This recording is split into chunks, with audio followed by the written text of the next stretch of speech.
Hi, welcome to USC's Roski Lunch with Creatives. Thank you for taking your lunchtime hour to join us here today. My name is Haven Lynn Kirk, and I'm the Dean of the USC Gail Garner Roski School of Art and Design. And it is so lovely to have everyone here joining us. Before we begin, I'm here just to give a brief background about the series, and then I will hand it over to our wonderful Professor Lacy, Dr. Lacy. um, Lunch with Creatives was designed as a conversational creative pause, highlighting unscripted talks around timely topics pertaining to the field of art and design. This year's series will expand to include hosts from our faculty and their guests from the creative fields that have diverse and unusual careers or trajectories. The conversations are held in a much more intimate forum to allow for audience participation, and the talks should spark interest and give perspective to what's happening in our creative communities.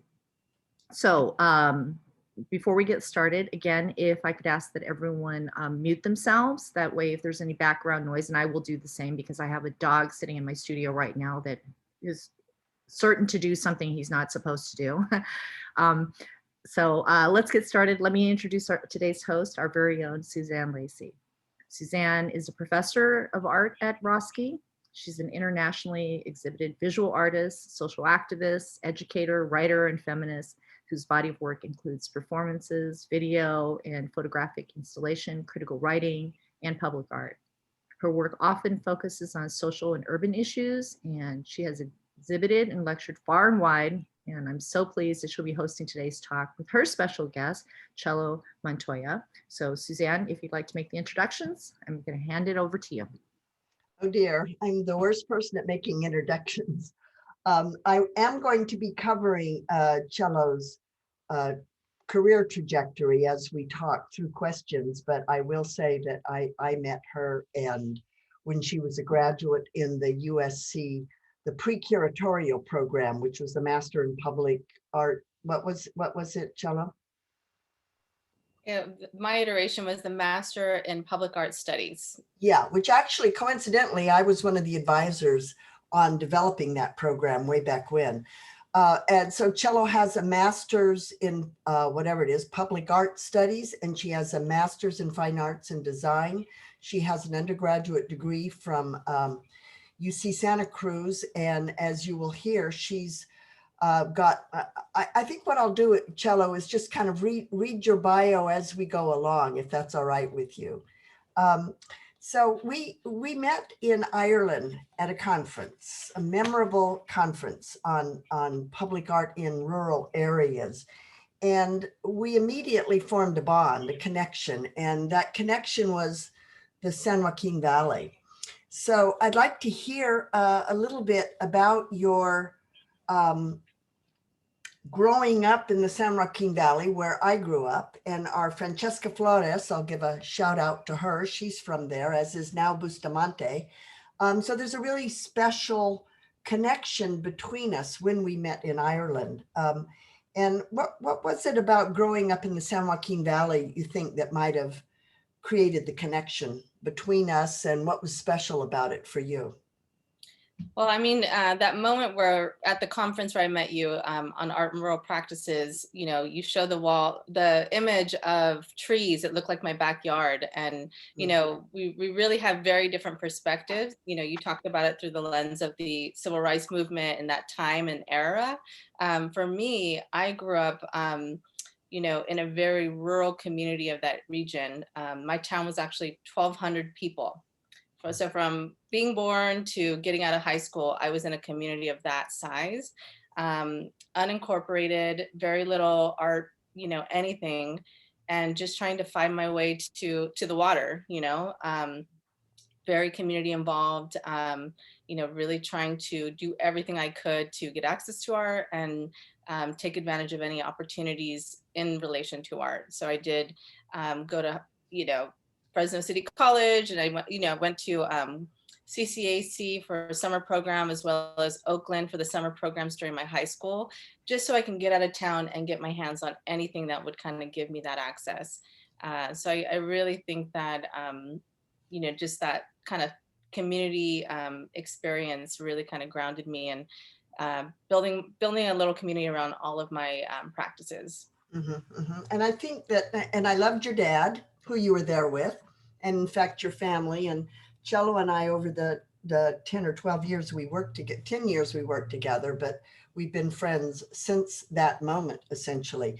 So when I was really excited to see Chelo, when I began to do a project with USC and your students, and Chelo signed up immediately. And at that moment in time, I saw that you were a really good organizer. Remember that, the organizing you did? What group did you work with? Well, I actually took on two groups, if you don't remember. I got really excited about this group in MacArthur Park, Mama's Hot Tamales. Yeah. The women organizer, Sandy Romero, she was organizing women to help them build their own practices of vending. So I was very excited about that group. But your task was to you tasked us with finding groups. So I kind of checked out a few other groups. I ended up finding a second group and doing two with the Alexandria House, which was a shelter for women. So two very dynamic groups, and I kind of met with them and really try to connect them to this project where they were able to tell their own stories in a very delicate way, so that we were respectful of their privacy and vulnerabilities. So the one thing I've always been good at is spotting talent. And when I started a program at Otis, I immediately put out the word that I was looking for a good assistant. And you came up to me, remember that? And we sort of got together, and it was the perfect match as far as I was concerned, that you would work with me and form 10 years worth of program. What was your thesis? Just go back a minute though. What was your thesis at USC? Yeah, I mean, after, really pursuing arts first as an artist, I got my undergrad at USC. I wanted to be a muralist, and I did a mural right across from the beach boardwalk in Santa Cruz. Realized it wasn't going to provide me health insurance. So I decided to go back for my master's, and I found this very unique program, that wonky title that you heard, really translated to anything you can envision doing. Come here and we'll work it out, right? So I really dedicated my master's to really trying to do something that would give back to my community, that would allow me to build the kind of spaces that I wish I had. So I did my thesis on cultivating the arts in rural communities, and that's what sent me to Ireland to look at case studies of contemporary artists working in rural communities, and really meeting a lot of amazing network through the USC program that really kind of grounded other things I just didn't know about. So it all kind of connected, and I was able to complete that thesis, and then later see it play out in different ways. I'm sure we'll. So, we know now you're from a rural background, and we know you love the arts and place a very strong value on arts, and you're also a good organizer. And I know you were even organizing during high school. I learned that when we did a project together in Layton. So I'm curious, is there anything about where you grew up and how you grew up that created this deeper awareness of equity issues that pervades your life? I'd like to tell everybody. I mean, a very influential group that I was part of, the Ivy League Project. It was for leaders in rural communities. They brought together a few leaders in the high schools of all these different rural communities, and they it was a leadership opportunity where you met with all these other students, you built your leadership capacity, and then you went to tour the Ivies. My sister actually matriculated to go to Brown, but I wanted to be an artist. So I just decided I want to go on the tour, I want to get exposure, but I'm going to land in art. But I think that really kind of understanding the big picture, and that you have to get out of that little space, the bubble, to really see how it all connects, and then navigating that for myself. After I was in a comfortable place, that's I've always been dedicated to giving back and building that pipeline from the day that I left my hometown. It's worth kind of thinking about, because we both talk about the San Joaquin Valley a lot, and the culture there is actually quite a conservative culture. And yet you and I and many other people, like now, for example, grew up with a strong sense of justice and a strong sense of equity issues. In my generation, we wanted to get out. That was my thing. I was like, get out of the San Joaquin Valley. And I'm curious for you, what was it? What was your relationship to that place, the conservative culture, and yet here you are, somebody who's extremely progressive in your ideas and your values? Yeah, I mean, my town, 1,200 people, very split between, Caucasian, Portuguese, and Mexican, Latino. My dad was the only Latino farmer in the community who owned his own land. He didn't have any workers. He actually worked his own land. And we actually, myself and my sisters, planted our farm 1,000 trees at the age of 5, when I was 5. So I really am connected to that place, to our environment, our community, and really kind of knew, it's a mixed bag. We definitely heard about some of our best friends, brothers talking about white supremacy. And, it's just bizarre that when they talk about Latinos in a bad way, they didn't realize, like, I'm standing right next to you. So it's, you kind of have to negotiate that space. But I don't think we were aware how, racist it was until we got out and like, oh yeah, once you get educated and go to college and really kind of acclimate with the language of, what that really means that we were experiencing, it's really hard to kind of see it when you're in it. Mm-hmm. Mm-hmm. So we worked together after, as soon as you got out of grad school, I immediately snatched you up to be the program. I don't know what your title began as, but we worked on it over time. In my mind, you were always the full-on collaborator of 10 years of work developing a program, an MFA program in public practice. And I'm wondering, do you want to show a few slides about that and talk a little bit about your experience in that, or should we just chat? Yeah, I mean, I think it's really good eye candy just to say, I started out as program manager of the Otis MFA in public practice with Suzanne, kind of the founding administrator with you. So you brought me in right at the beginning, and I got a chance to go from 0 to 99 in 10 years. But I think it was really only the two of us that were running the program.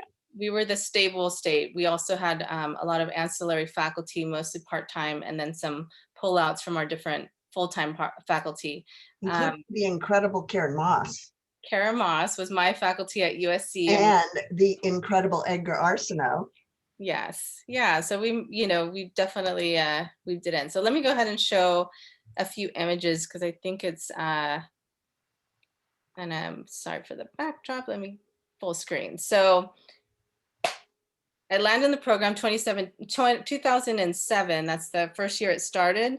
And with our first cohort, we had our inaugural project in New Orleans. So we're working with transformer projects, artists working in New Orleans, and addressing a historic site where Homer Plessy got off the train during segregation. So our task was to really kind of work with community members to find some way to acknowledge this history that maybe was a little bit more of a tarnish, that some people in the community felt it needed to be said out loud and acknowledged. So we really wanted to do something, and I think that this temporal action that, really masking tape and a bevel and a lot of really, good ideas and a lot of steam, we're able to really pull off an important discourse.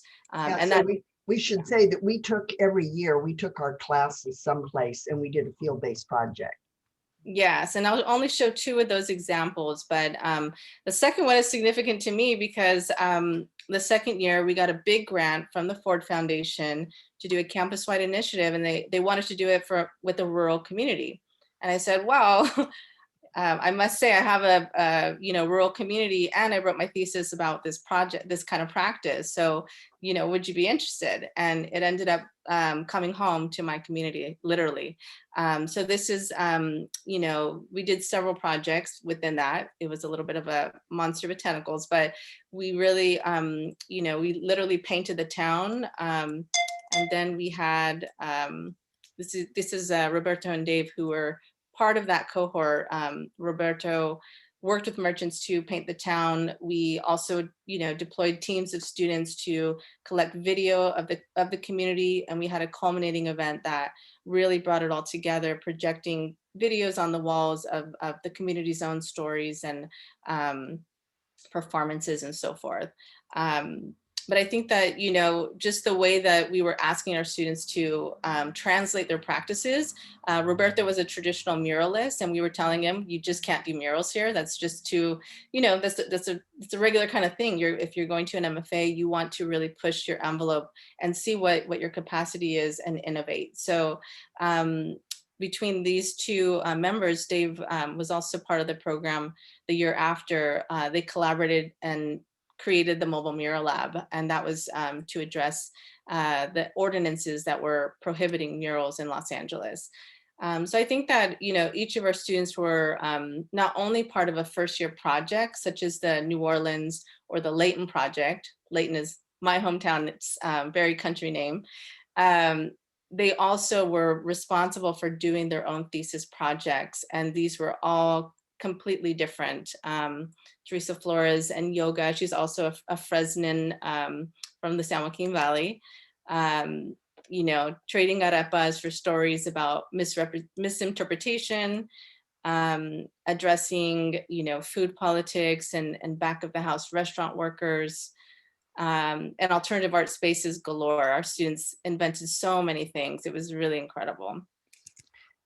So stopping for a minute on this, before you get into your personal work, I wish you would go in just for a little bit. We're talking a lot about professional practices for our grad students, and you pretty much ran our portion of professional practices. You taught it, you designed the program, and it was required, I think, a couple of semesters out of the graduate. I started teaching in our program the second year. It was during 2008. I took on the two courses. One was called Field Methodologies, and kind of a professional practices 101 from, grant writing, public speaking, time management. We really tried to build it based on the students' needs. I would do an intake assessment and then really try to draw out what kind of professionals I needed to bring in. Aside from that, I'd also develop panels so that they get introduced to the field. A practice that I learned from USC, just that networking, how important it is in a master's program, and to really seed it and reinforce it. I actually pulled from all of our rosters of people that I was introduced to. There was an amazing course by Anne Bray called The Forum, and she would just bring in all of these very different practitioners in the field. I happened to marry one of them. So I did meet my husband, Richard Montoya at USC of Culture Clash. And, from there, she also introduced me to Jessica Cusick, Karen Mack of LA Commons. And these are pillar people in my course that I would, make sure that there were perennials, and then there were people that I was just finding in the field. So that it's always like fresh and in flux. But the perennials are very important because you want to establish seeds of relationships that kind of build, a reputation around the program and the kind of students that we work with. Yeah, one of the, you continued even to work with Mamas Tamales. Remember, we used to invite mamas to do projects with us, to do food. Always. Yeah. Yeah. So I think that's really something I want to stress that most professional practices don't do, which is you actually went out into LA.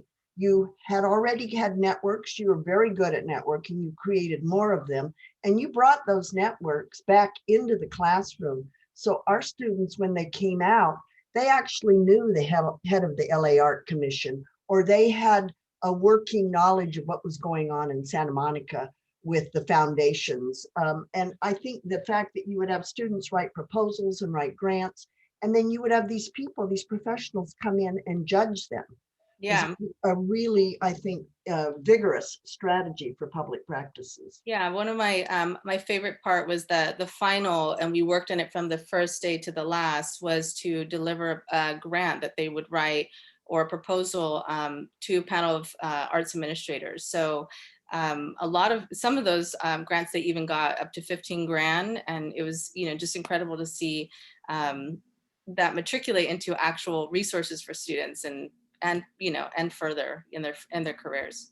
Yeah, they came out, they got commissions, they got all kinds of stuff. And I think it's interesting to note that you continue working with those students. Even today, you find spaces in your program and ways to continue to work with students and network them.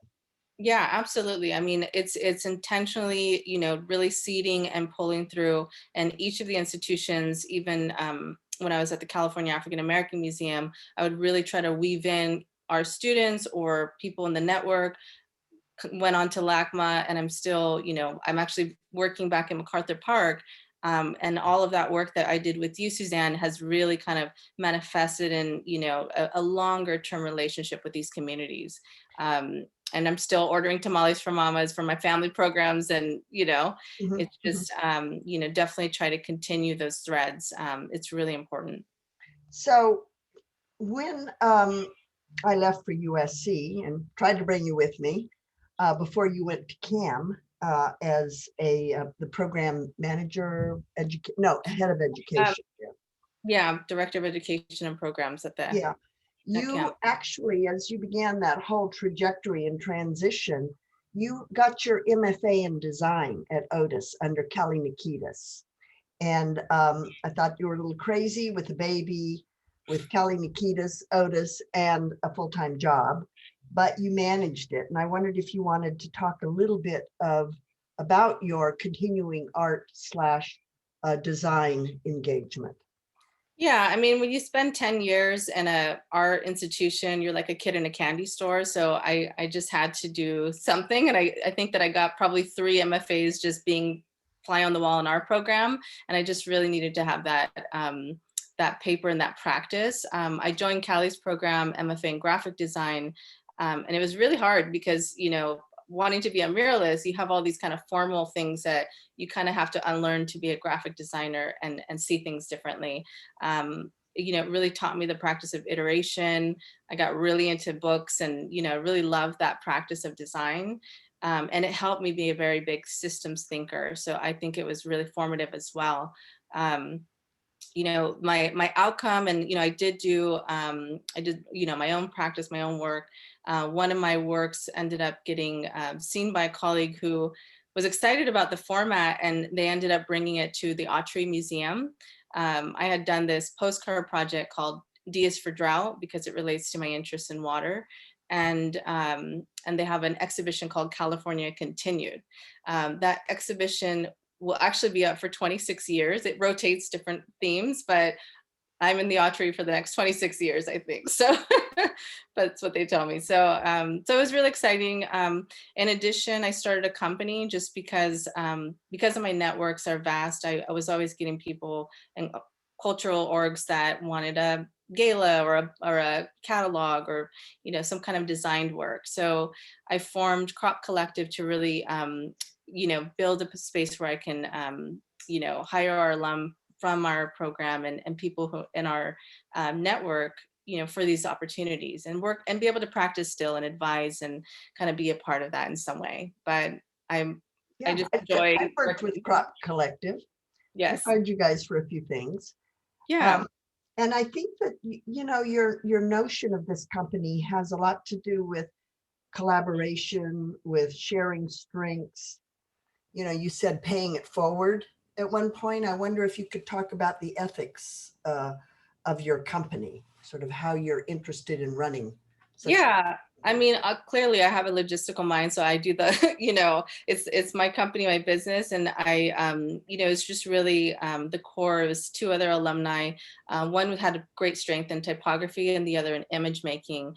And with, also my administrative mind, like we kind of have this, the Crop Collective is that, that iteration process of, each of us can give it a little bit of something. And then we end up with something a little bit more, next level, a little developed in different ways. We can give each other feedback and teach each other at the same time, which, for me, that's what it's worth, is that, I'm continuing to learn and build community with my peers and make great work together. So that's always fun. But for the most part, it's, the paying it forward and really trying to bring your colleagues with you so that we're all, growing the field.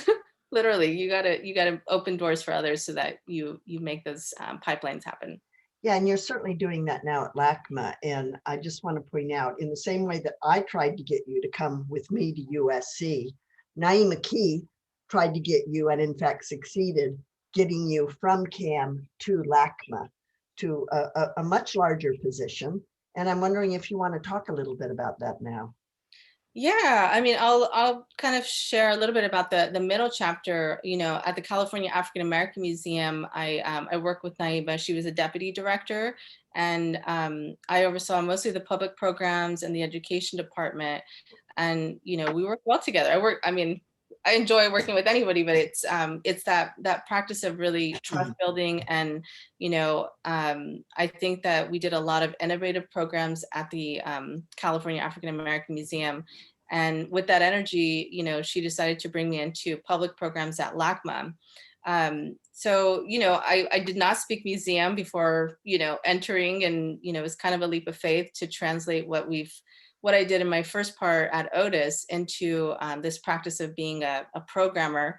But I think that that 10 years at Otis and working with Suzanne and this methodology of community practice really kind of shaped me to be mindful always of the audience, of the people, of the context, and to really kind of develop all of the programs in that funnel and lens.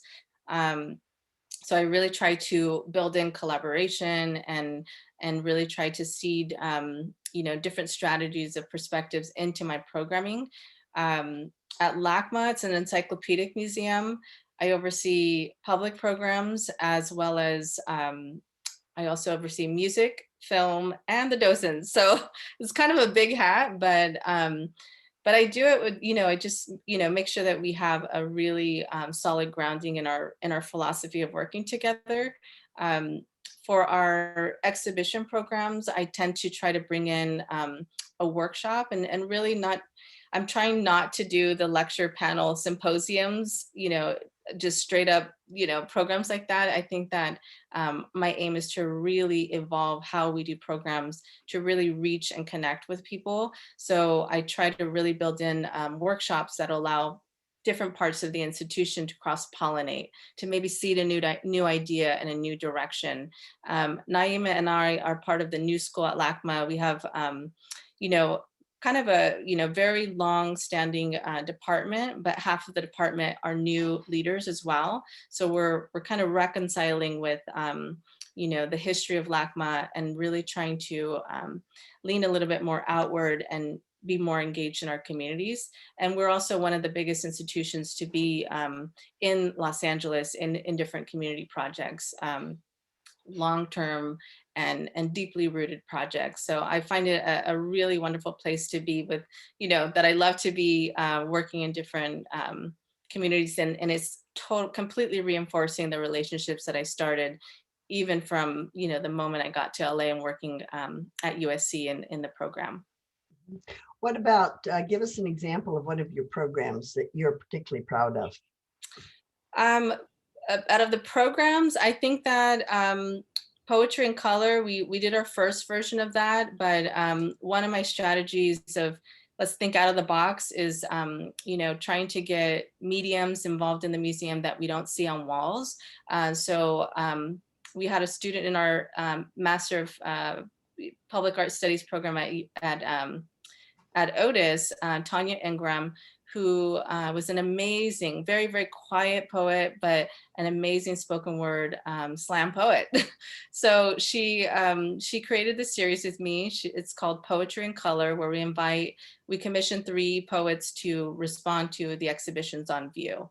So the first one we did was Julie Meritu, Instagram Live. It got 20,000 views. I mean, we just broke the box out of, our global reach and our pandemic programming. And it was really wonderful to work with the poets and, really kind of make sure we build something balanced and really just kind of elaborate or evolving our engagement with our communities, with the global world now. So I'm very excited about that program. And I also have been doing yoga programming that's working with an alumni of our program as well, that's engaging with the work in an experiential way, so that we learn less passively and more kind of in a connected space.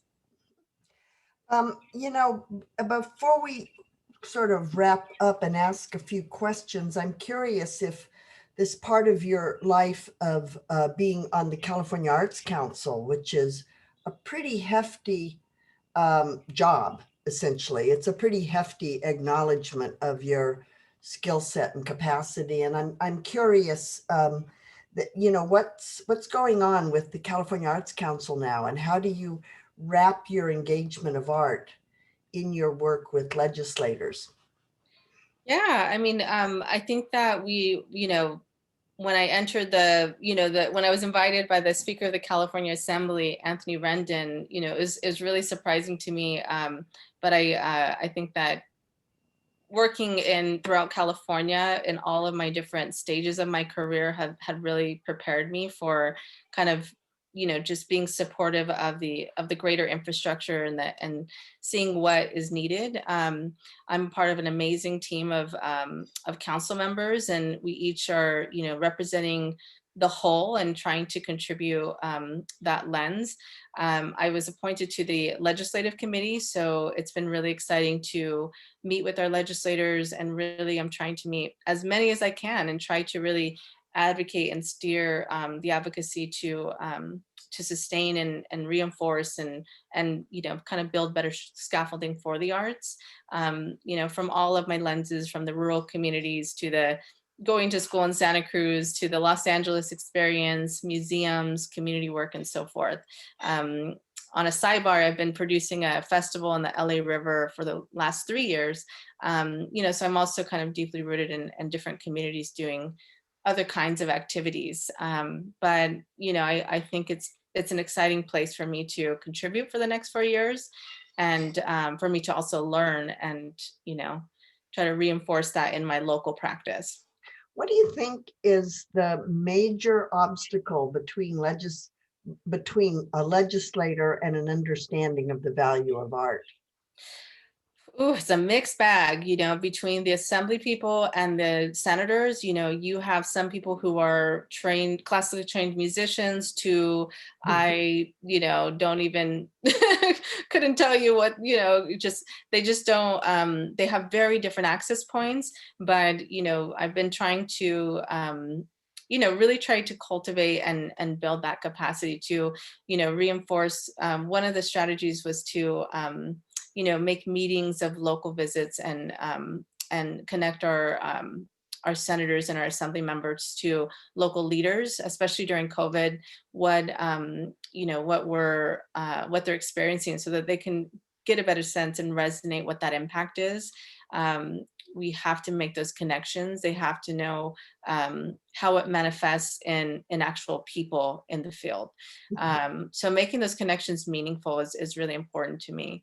I do have a very good relationship with several of our electeds, and then just growing from there, because you have to try to build your circles around the strong pillars, and ask them, okay, defer me to the next senator. Who should we talk to next? So that it's a little organic, but it's intentionally structured to kind of keep building and bringing people with it. But we're trying to, just change and help sustain and support our resources for the arts.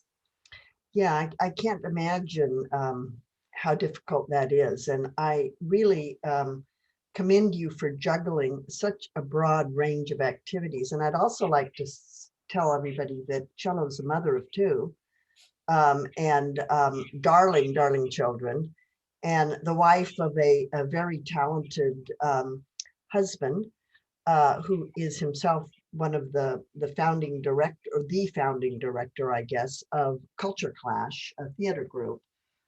So she's got a lot on her hands, and you manage it with such efficiency. But I got to say, what I really, really appreciate about you, and is the fact that you lead a value-driven life. And I think what I've been trying to sort of show throughout these questions from the beginning of when you were born, your family situation, your education, clearly a really strong desire for education and placing that at a very high place in your life. But I think that everything you do has integrity around a set of values. And I wonder if you want to end a little bit by talking to us about your values around diversity, your values around ecology, and your values around art.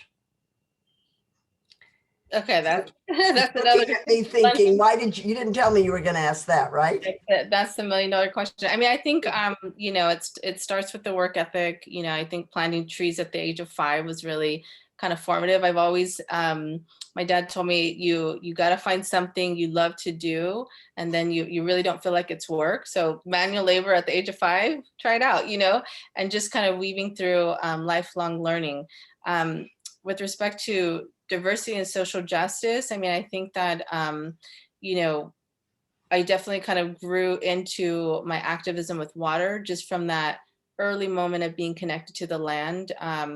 And, you know, really during the drought, right before my MFA, I saw that my dad had to uproot the 1,000 trees because of the drought. And that was just striking. That kind of activated me. It took a moment, you know, so I think also with social justice, it's a philosophy that's, you know, that was, I think every time we did a project in our program in that decade at Otis, you know, we're really looking at social justice widely. Every student had their issue. Every project had its issue. You know, you're trying to raise the voices and trying to articulate those conversations so the right people hear them. So those have always kind of threaded through, you know, leading to my work at the African American Museum and finally at LACMA. And LACMA's, you know, definitely part of the, you know, there's solidarity statements going out right now, but, you know, the work that's being done on the ground is extremely important.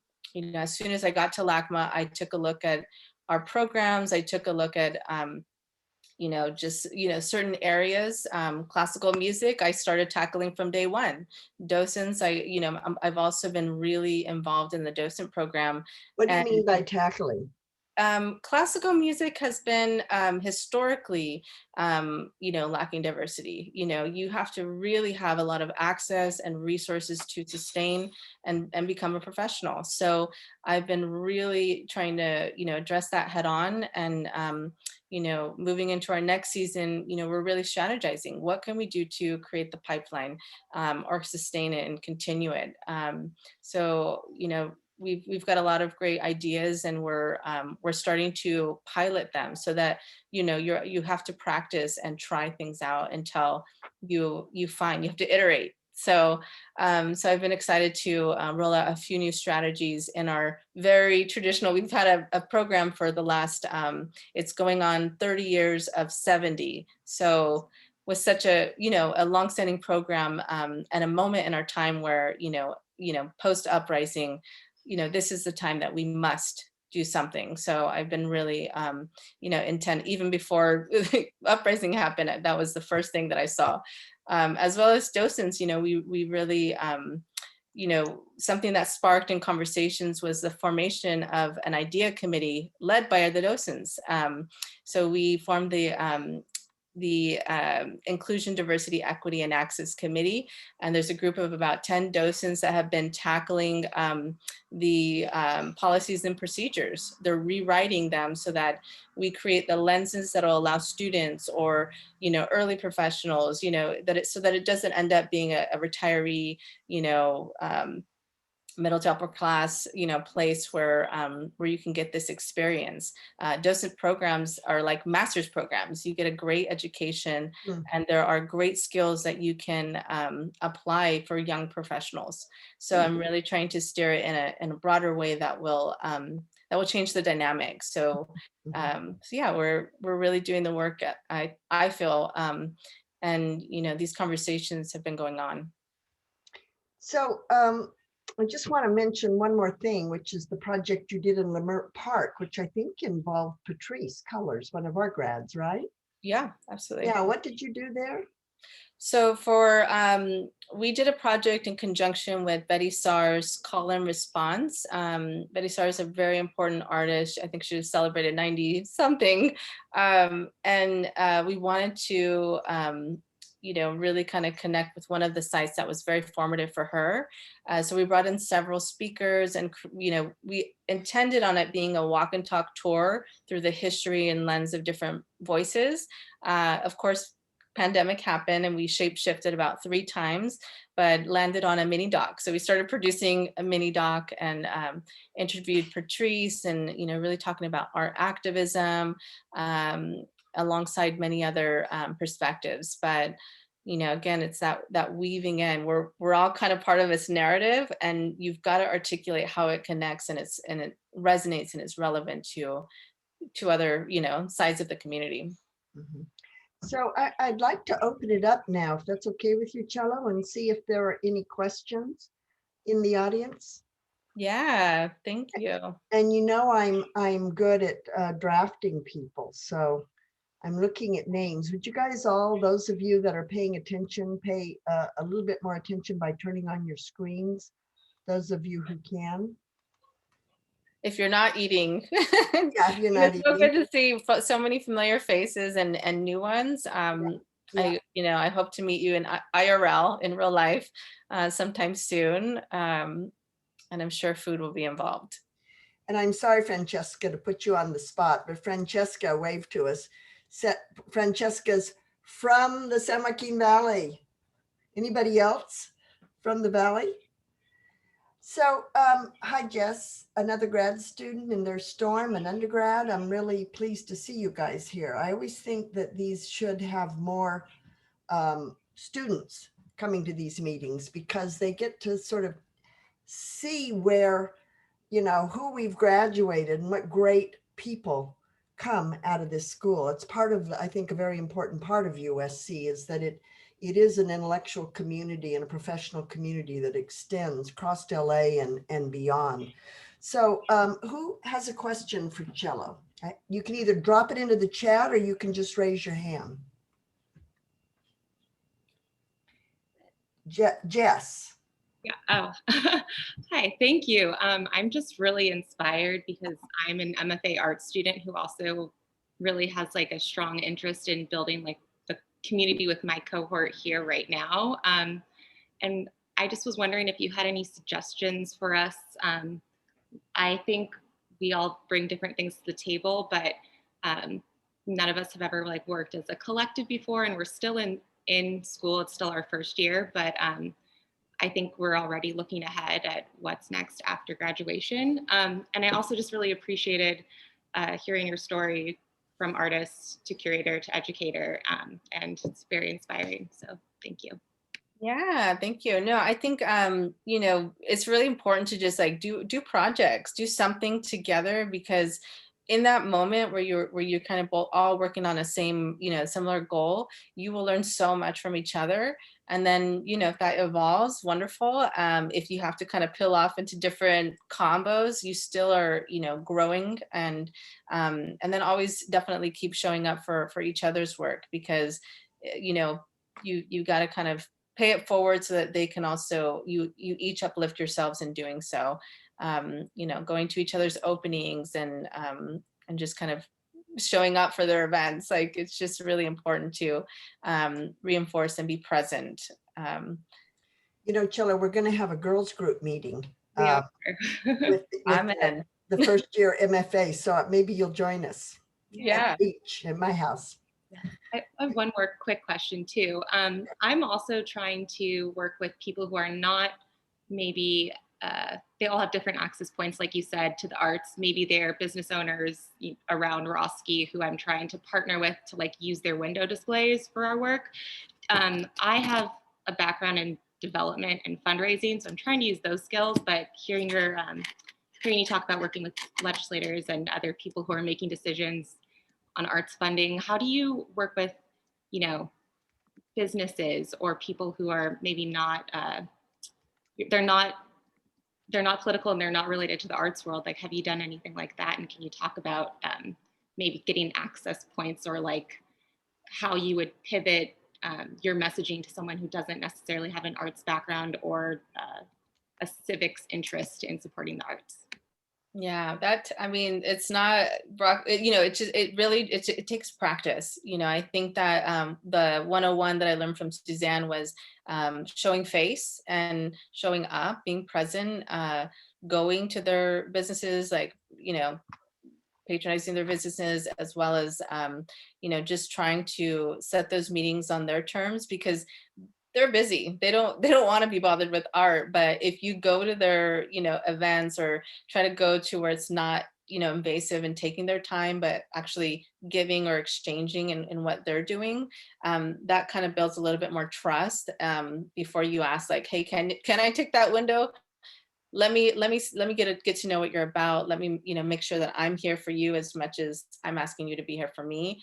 When it's a win-win, it's easier to say yes, but you have to find that entry point, and build that relationship up. Unless you have money to say, like, look, I have this commission and I would love to do it on your business, and it's going to benefit, it'll repay, like, they need to find what's in it for me, because even some of our big projects, we almost got turned down, for the project in my hometown, actually, because the school was saying, this is going to cost my teachers a lot more time and energy. And I was like, but we have great resources that we're going to pour into this community. Why not, take the win-win? So we ended up working together, but you have to convince them that it's worth it for them as much as you need it for you. Thank you. I'd like to ask Storm. Yeah, Storm has something, and then Aurelia. Good. Hi, it's such a pleasure to meet you. I'm Storm. I'm a third-year BFA student in Roski's new hybrid progressive degree program, in the MA in curatorial practices. I would love to hear you elaborate more on how your community-facing kind of pedagogy has influenced your work at LACMA, and just kind of the idea that, like, institutional programming at museums that are encyclopedic and run the risk of being kind of monolithic from a community perspective. How have you conquered that tension, and what are the ways in which you've applied your past into this larger institutional programming? Yeah, I mean, there are two different things that come together here and there, but I think that one thing that kind of helped us actually was the building. The east side of campus is now being rebuilt. There's a new museum coming that will actually, the museum itself will have no hierarchy, because it will be one level. So that was revolutionary for me. I'm looking forward to that day. But not having a theater allowed us to break up that we don't necessarily have to fill the theater of 300 anymore. We can really break off into different entry points for our audiences. We don't have to just try to get the headliner program that's going to get the academic people. So it allowed me a lot of flexibility. And I'm trying to, just trying to open new entry points by opening new formats, because what we've seen is a very consistent audience, and they're still there, but we want to provide different things that are going to, attract new engagement. We're looking at, who's not in the room, who is clearly not in this picture. We're really looking to really diversify and reflect the communities we serve. So when I look at building panels and I look at our classical music program, I'm looking at why are we not reflecting the communities we serve in these programs, and making sure that when you reflect the community, you also you network it back into it's this exchange. People that we bring into our programs are also sharing it with their networks, and we're trying to widen the awareness of what we're doing. It's a county museum, and also now global, because it's it's the largest largest encyclopedic on the West Side. So we want to make all of our information definitely accessible. So Aurelia had a, who's that? There's an elbow showing. Is that Richard? Sneaking in for a cameo, yes. Let's see that face. The It's servant. lunchtime with creatives. The servant. So you get a 2-for-1. I got Hi, Richard. Say hi to everybody. Hi, Suzanne. Sorry. Aurelia, you had a question. Yes, we often hear about artist inspiration, and I was a bit curious about if there was any real life situation that has inspired you so far in your work. Artist inspiration. I mean, I think that my mentors, you know, the first one, it was funny because I actually came to LA to work with Judy Baca and ended up with her best friend. So, but I think certainly my mentor, Suzanne, boss and friend, you know, has really kind of, you know, given me a fluency in this craft of community practice. You know, really it's a very, you know, learned experience, but I think with everything that we've tackled together, we've really tried to be mindful of, you know, the relationships, the intentionality, the ethics, and you know, trying to live what we're doing. You know, not just parachute in, but to really kind of connect deeply and bring out, you know, and raise voices that you know, that are trying to be heard. It's interesting, isn't it? Because in a way, I think that comes from a small town rural roots, right? You know, I mean, small towns can be horrible in some ways, but they can also really help inspire a certain kind of need to work together and a kind of respect for neighbors. So I think we have that value in common. I wonder if Teresa, where are you, Teresa? I think excuse me, Francesca. Where are you, Francesca? I think Francesca had a question. There you are. Sorry, sweetie. You're backlit. I think Francesca had a question for us. Yeah, She's a first year MFA Yeah. student. Yeah, hi. Thank you for this wonderful talk. I had a question based on your ecology work, and you go into these communities or find these topics and issues, and to what extent, or like, is it, do you consider this art, or is it like become a social practice?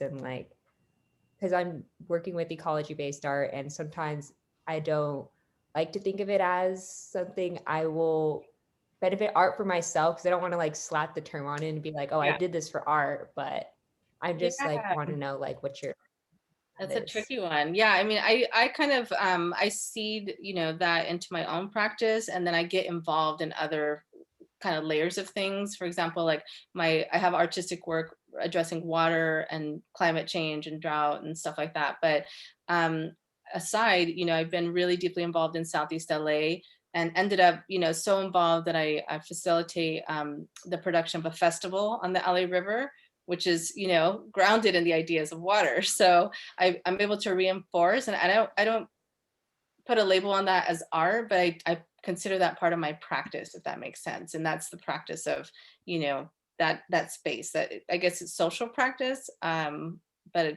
nobody really knows that. You know, like they don't speak that. You know, you just don't have to label it for people. It's just working together. But yeah, I think it's one and the same for me. But I always try to weave it through with my own personal work and keep myself a part of, you know, the opportunities that relate to it. And I think that Jody had asked early on to see a little bit of your work, and we've only got 5 minutes, actually 4, so we'll roll out on time. And I wonder if you could share with us a couple of your ecologically based practice projects. Is that possible? Yeah, let That's me handy. do a quick screen share. I didn't put much in here, but that's the mural I painted across from the beach boardwalk, 230 people, paid by the probation department. This is my father standing in front of the trees that I planted at 5. His name is Alfred. And from there, I did this postcard project, D is for Drought. And that was kind of a social practice way to do graphic design. I wanted to engage politicians and farmers and artists and really thinking about words that resonate with water. And from these different kinds of people, you get dynamically different words.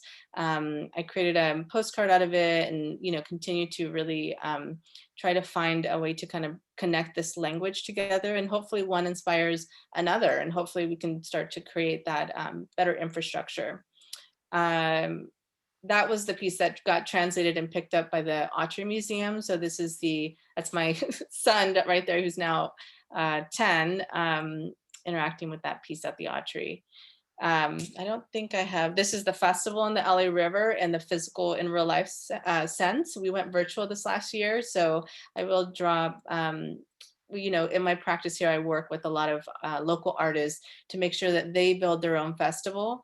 And I really try to take more of a facilitator's role in working with some of the most innovative artists I've ever met. The ingenuity that has come out of these very long-term developments of the festival. It takes about half a year to produce that. And I want to just kind of do a soundbite to visit the website Sella Fest. I think it's at Sella Arts Festival, and watch the reel of the virtual version of that, because it's phenomenal. We shifted to virtual this last year. There's a 4-hour main stage with some of the most incredible local, creatives in Southeast LA. You've probably got a website too that Jody could go to and see some more work, right? Yeah, I have my design work at cropcollective.com. So that's the work of my collective. We do, catalogs and galas and, all the different design things. We also do our own work, but I think that's more of the professional facing. And yeah, I would love to stay connected with you all, and I hope to weave you back in, work with you at some point. And if not, you're definitely part of the family of USC, and happy to be a resource in any way. And she's volunteered. I shouldn't say this out loud, probably. I've referred students to her for studio visits. She's really good at that. So I want to thank you. It's 2 minutes early. Is there a last quick question? Or Dean Linkirk, what's interesting, I'll put you on the spot. What's interesting is that Chelo, in a sense, not culturally, you're not from a small town.